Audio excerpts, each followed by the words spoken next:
Hello बच्चों, तो चलिए अपना प्रश्न पढ़ते हैं। लंबन किसे कहते हैं? लंबन किसे कहते हैं? इस प्रश्न में अपन को लंबन के बारे में बताना है। ठीक है, तो चलिए प्रश्न के लिए मुख्य अवधारणा की चर्चा करते हैं। तो देखिए, मुख्य अवधारणा।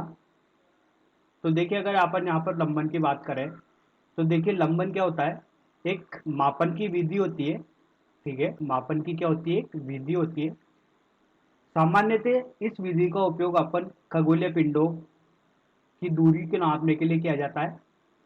खगोलीय पिंडों की दूरी को नापने के लिए इसका उपयोग किया जाता है। मतलब ये बोल सकते हैं कि अपन बहुत अधिक दूरियों के लिए अगर अपन को यहाँ पर मापन का प्रयोग करना है तो वो अपन किस विधि से करते हैं? लंबन विधि से करते हैं। ठीक है, तो देखिए, अगर मान लीजिए मैं बात करूं तो इसको अपन किस तरीके से उपयोग करते हैं। देखिए, अपन एक अपनी आंख के निकट एक पेंसिल को रखते हैं। ठीक है, और जब अपन अपनी एक आंख को बंद करते हैं, ठीक है, और उस पेंसिल से अगर अपन यहाँ पर दीवार पर देखें तो अपन को ये अपनी पेंसिल है। ठीक है, और यहाँ पर अपन खड़े हुए हैं इस तरीके से।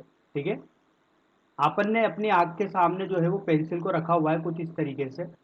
और अगर अपन इसको देख रहे हैं और अपन ने अपनी एक आंख बंद करी, सपोज करो अपन ने यहाँ पर बंद करी अपनी दाई आंख, तो अपन को स्थिति कुछ इस तरीके से मिली।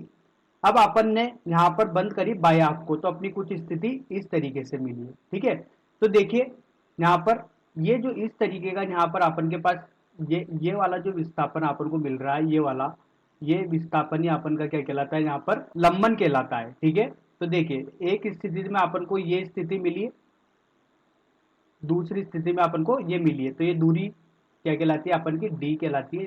सॉरी, इसको अपन कैपिटल डी बोलते हैं, बड़ा डी। ठीक है, और ये कोण थीटा। ठीक है, तो देखिए अपन यहां से जानते हैं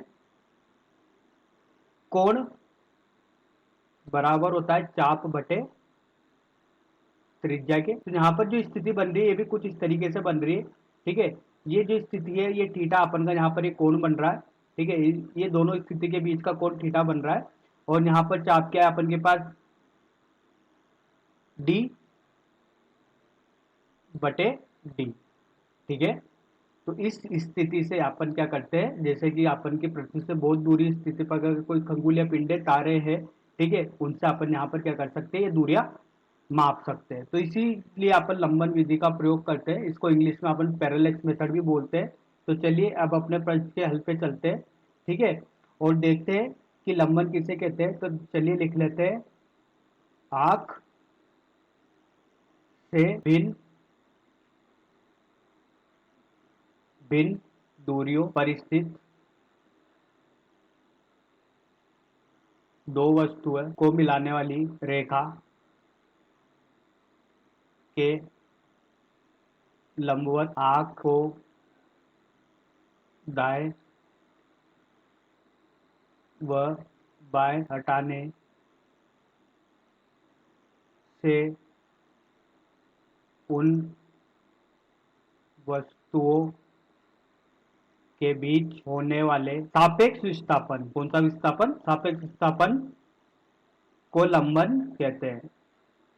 तो यहाँ पर लंबन क्या है? ये डी, जो अपन का S1 और S2 दो स्थिति के बीच का जो ये सापेक्ष विस्थापन है, यही क्या कहलाता है? अपन का लंबन। और ये विधि क्या कहलाती है? लंबन विधि कहलाती है। ठीक है, इसको अपन इस तरीके से प्रयोग करते हैं। तो आशा करता हूँ आपको समझ में आया होगा। धन्यवाद।